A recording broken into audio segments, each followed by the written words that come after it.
War is peace. Freedom is slavery. Ignorance is strength. Have you ever heard a sentence so disturbing that, in real life, it would sound insane? If a person said this on the street today, most people would either laugh, ignore them, or assume something is deeply wrong. But in George Orwell's 1984, these words are not just slogans. They are written on walls, repeated on screens, and treated as normal by the people living inside the regime. That is the genius and the terror of 1984. It is not just a novel. It is a warning. A warning about power, control, language, fear, and the destruction of truth itself. And in today's video, we are going to break down why 1984 is one of the most important dystopian novels ever written, why it still feels frighteningly relevant today, and what Orwell was really trying to tell us. Before we begin, make sure to subscribe to the channel, because if you enjoy deep book analysis, dark literature, and thought-provoking stories, this is exactly the kind of content we make here. Now let's enter Oceania. 1984 takes place in a world ruled by a totalitarian party that controls nearly every part of life. This is not simply a government that wants obedience. This is a system built to dominate thought, memory, language, and even emotion. At the center of this world is Big Brother. Big Brother may or may not even be a real person. What matters is that his face is everywhere. Posters, screens, public spaces, buildings. The message is simple. Big Brother is watching you. And that is where the horror begins. In Orwell's world, people are never truly alone. The telescreens watch them, listen to them, and monitor their behavior at all times. Even private thoughts are dangerous. Even a facial expression can become evidence. Even silence can feel suspicious. This is not just surveillance. This is psychological imprisonment. The party does not only punish actions, it punishes thought. That is why the concept of thoughtcrime exists. If you think something that goes against the party, you are already guilty. You do not need to speak. You do not need to act. In 1984, thinking differently is itself a crime. And that is one of the most terrifying ideas in literature. Orwell also introduces Newspeak, a language designed by the party to shrink the range of human thought. The logic is brutal, but brilliant. If people do not have words for rebellion, freedom, or resistance, then those ideas become harder to form in the first place. Language is not just communication here. Language becomes a weapon. This is one of Orwell's most powerful ideas. Control the language, and eventually, you control the mind. The novel follows Winston Smith, a low-ranking member of the party who begins to feel the weight of this world in a way many others do not. Winston is not a hero in the traditional sense.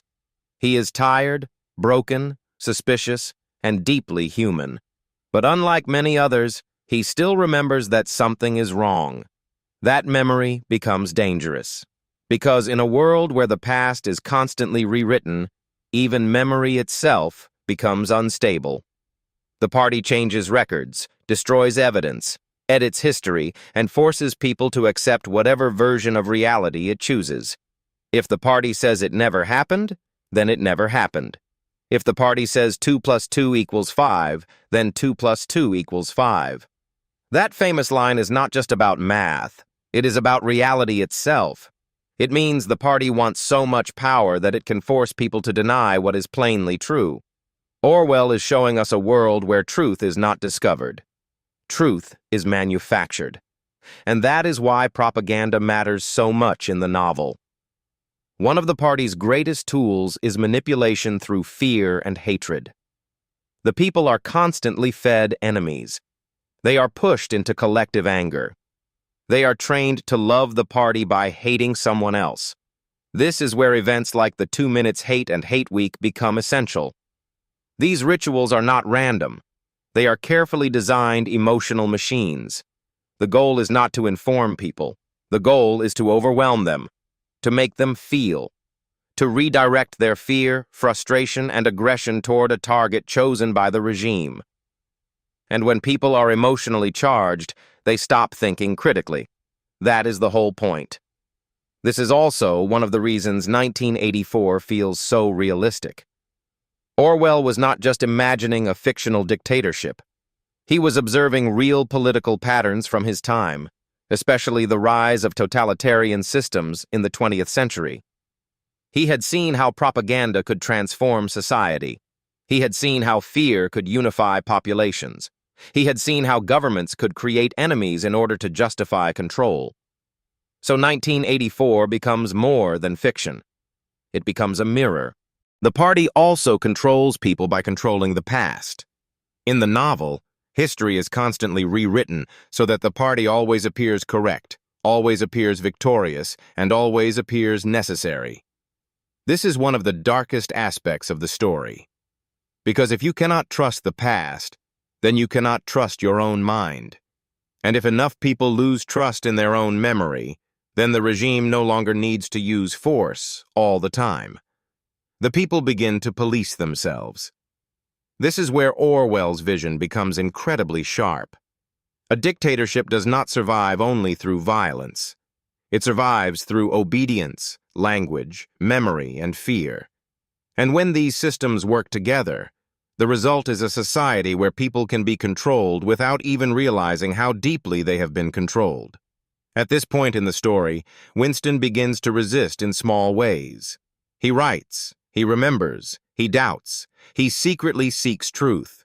He secretly seeks human connection.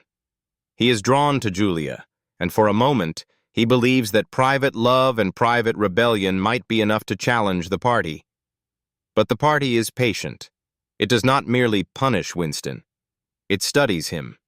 It breaks him slowly. It uses betrayal, isolation, manipulation, and torture to crush not only his body, but the part of him that believes in truth. And this is where the novel becomes almost unbearable, because the party does not just want Winston to obey.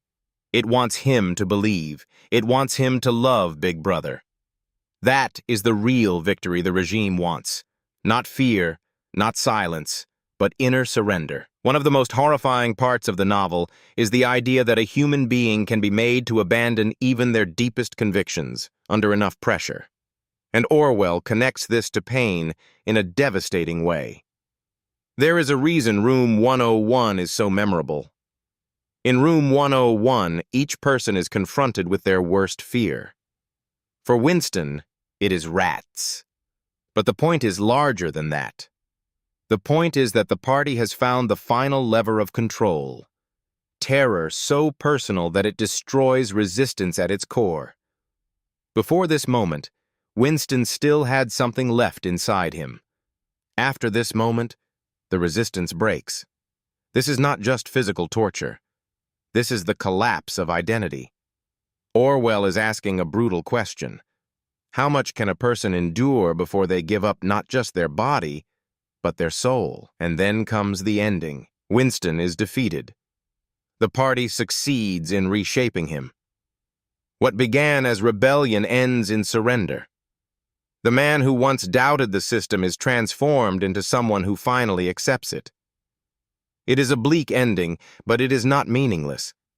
In fact, the ending is the entire message. Orwell is not simply saying, "This is what will happen."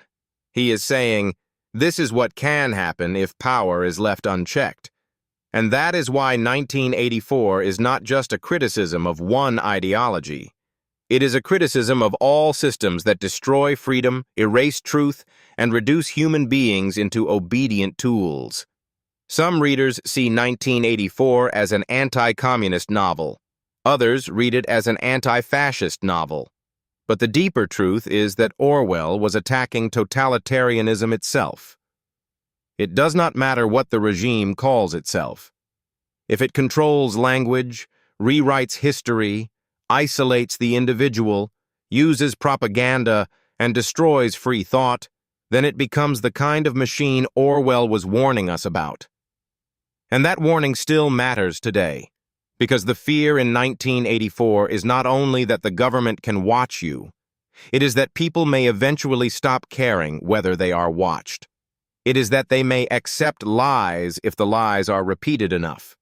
It is that they may surrender freedom for comfort and truth for convenience.